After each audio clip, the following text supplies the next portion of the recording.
Mantan pimpinan Komisi 2 DPR Agun Gunanjar diperiksa sebagai saksi dalam kasus mega korupsi KTP elektronik. Ini adalah pemeriksaan pertama sejak Agun menjabat sebagai Ketua Pansus Angket KPK. DPR mengingatkan utang pemerintah yang sudah mencapai Rp3.672,33 triliun. Besarnya utang pemerintah mengakibatkan defisit anggaran dalam APBNP 2017 mencapai 2,92% atau nyaris mendekati batas toleransi 3% yang diatur dalam Undang-Undang APBN.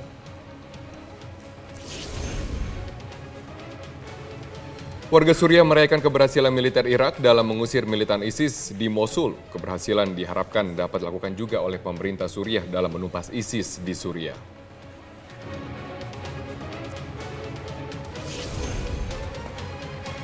Selamat sore pemirsa, Anda menyaksikan Prime Time News. Kali ini bersama saya Zaki Arfan dan rekan saya Robert Haryanto. Kami akan menghadirkan berbagai informasi dan juga perbincangan untuk Anda. Dan kami akan mulai Prime Time News selengkapnya untuk Anda.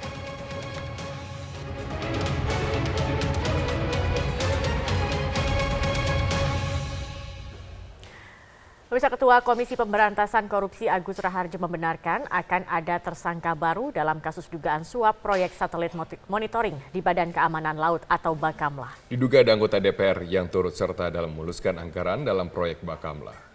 Kasus pengadaan monitoring satelit Bakamla memasuki babak baru. Ketua KPK memberikan sinyal akan ada tersangka baru dalam kasus ini. Ketua KPK Agus Raharjo mengaku KPK sudah mengantongi nama baru dalam kasus Bakamla berdasarkan pengembangan dari tersangka-tersangka sebelumnya. Dalam kasus yang mencapai nilai 220 miliar rupiah tersebut, KPK sudah menetapkan 5 orang tersangka, yaitu Direktur PT Merial Esa, Fahmi Darmawansyah, Deputi Bidang Informasi Hukum dan Kerjasama Bakamla, Eko Susilo Hadi, 2 orang anak buah Fahmi, yaitu Adam Okta dan Hardy Stefanus, serta Kepala Perencanaan dan Organisasi Bakamla yang juga sebagai pejabat pembuat komitmen di Bakamla. Artinya? Rasanya apa belum diumumkan? Rasanya udah. Udah itu yang novel yang dari Bakamla, maksudnya yang dari anggota pihak DPR anggota DPR yang menggiring anggaran proyek itu, Pak? Rasanya ada. Ya. Berarti sudah diteken juga, Pak? Nanti tanyakan Pak Febri ya. Tapi gelarnya sudah dilakukan. Pak, terkait BLBI sendiri, Pak, saat ini sudah banyak saksi yang diperiksa. Nanti secara penyidik yang menentukan. Misalkan dipanggil nggak datang, kedua langkah berikutnya apakah karena yang bersangkutan jadi permanen residen, apakah kemudian kita perlu ke... Selain memanggil sejumlah anggota DPR hari ini, KPK juga memanggil Miriam S. Haryani untuk diperiksa sebagai saksi untuk tersangka Markus Nari dalam kasus menghalang-halangi penyidikan dan persidangan kasus IKTP. Tersangka kasus dugaan pemberian keterangan palsu, Miriam S. Haryani menjalani pemeriksaan dalam kapasitasnya sebagai saksi untuk tersangka Markus Nari. Markus Nari ditetapkan sebagai tersangka karena menghalangi penyidikan, persidangan, dan pemberian keterangan palsu dalam sidang IKTP. Miriam tiba di gedung KPK pada pukul 10 pagi tadi, dan namun Miriam enggan berkomentar terkait pemeriksaannya hari ini.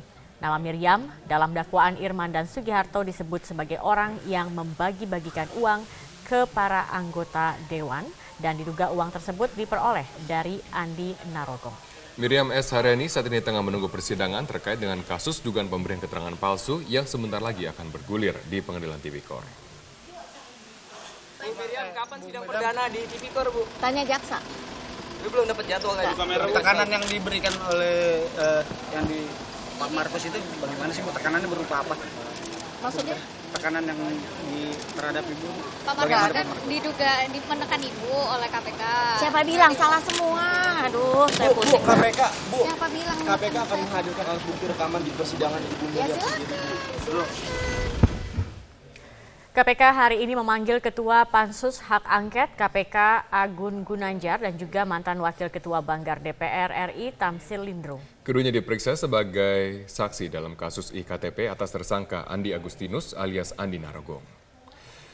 Agun Gunanjar diperiksa terkait posisinya sebagai anggota Komisi 2 DPR untuk periode 2009-2014. Pemanggilan Agun hari ini merupakan pemanggilan kedua setelah sebelumnya Agun tidak dapat memenuhi panggilan pada minggu lalu. Saat itu Agun yang merupakan Ketua Pansus Angket KPK tidak dapat hadir karena tengah berkunjung ke Lapas Sukamiskin Bandung, bertemu dan menggali informasi dari para narapidana korupsi. Selain Agun, penyidik KPK juga memanggil mantan Wakil Ketua Banggar DPR Tamsil Linrung sebagai saksi. Baik Tamsil ataupun Agun kompak mengaku tidak mengenal tersangka Andi Narogong dan membantah adanya bagi-bagi fee dalam proyek IKTP.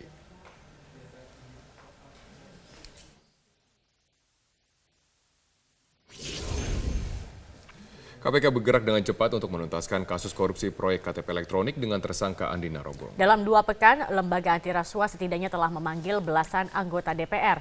Penetapan tersangka baru dari kasus ini pun segera diumumkan KPK.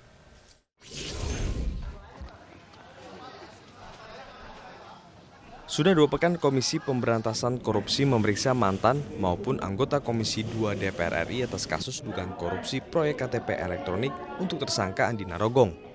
Hingga Senin kemarin, setidaknya sudah belasan anggota DPR diperiksa oleh penyidik KPK. Sejak kasus yang merugikan negara sebesar 2,3 triliun rupiah ini bergulir di KPK, mereka sebetulnya sudah berulang kali diperiksa sebagai saksi.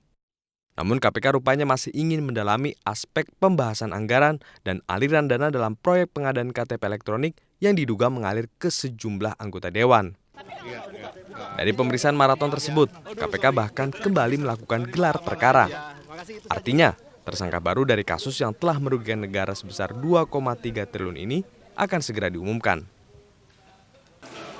Gelar perkara sudah dilakukan, sudah diputuskan, mungkin segera akan. Itu dari pejabat Kemendagri atau dari Ya nanti DPR? tunggu aja ya. Klasternya klaster mana? Tunggu aja. Penyidikan kasus korupsi KTP elektronik tergolong kasus yang menghabiskan waktu panjang. Berdasar temuan KPK, ada 3 kelompok di pusaran proyek senilai 5,9 triliun ini.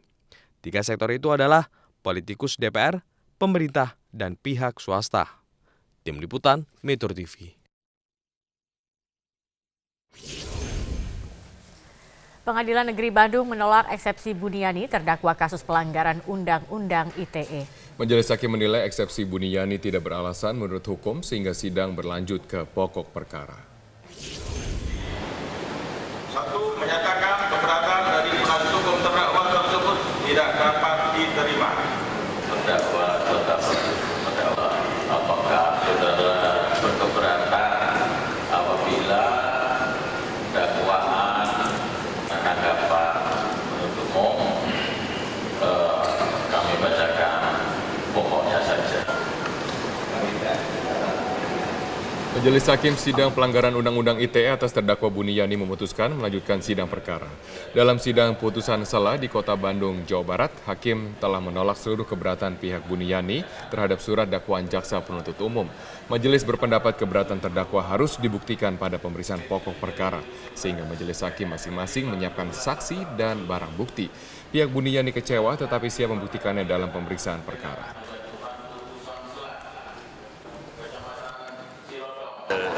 Kita ini keberatan, tapi kita uji nanti di pokok perkara, gitu.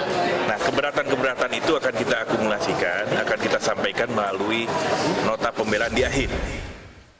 Penertiban bantaran Sungai Ciliwung kembali dilakukan hari ini oleh Kementerian PUPR lewat Balai Besar Wilayah Sungai Ciliwung Cisadane. Sekitar 300 bangunan dibongkar petugas. Penertiban di sepanjang Sungai Ciliwung, tepatnya di Bukit Duri RT 1 hingga 4 RW 12, sudah dilakukan sejak pagi tadi. Penertiban kali ini berjalan dengan kondusif tanpa perlawanan dari masyarakat. Bahkan sebagian besar warga yang rumahnya ditertibkan sudah pindah ke Rusun Rawa Bebek dan Rusun Cakung, Jakarta Timur sebelum libur Lebaran. 2 alat berat dikerahkan untuk meratakan bangunan semi permanen yang ditinggali 1.100 warga. Penertiban hari ini juga didukung oleh 670 personel gabungan dari Satpol PP, Polres Metro Jakarta Selatan, dan Kodim Jakarta Selatan. Tuntaskan. Karena besok juga akan dilakukan pekerjaan sitpelnya sama BWSCC. Hari ini tuh jumlah bidangnya ada berapa, Pak? Hari ini jumlah bidangnya 335 semua. Ada penolakan, mereka sekarang udah nyaman tidur di rumah susun. Ya. Yang biasanya kayak kemarin kan hujan, banjir, mereka sekarang nyenyak tidurnya. Nggak ada nyamuk kan gitu. Nah itu. Jadi bukan penataan kita untuk. Dan mereka lebih sehat lah dibanding. Sementara itu dalam rapat terbatas prioritas pembangunan, Presiden Joko Widodo berpesan agar pembangunan infrastruktur di Jakarta terus dilanjutkan. Pembangunan Jakarta juga harus dibantu oleh daerah-daerah penyangga lainnya.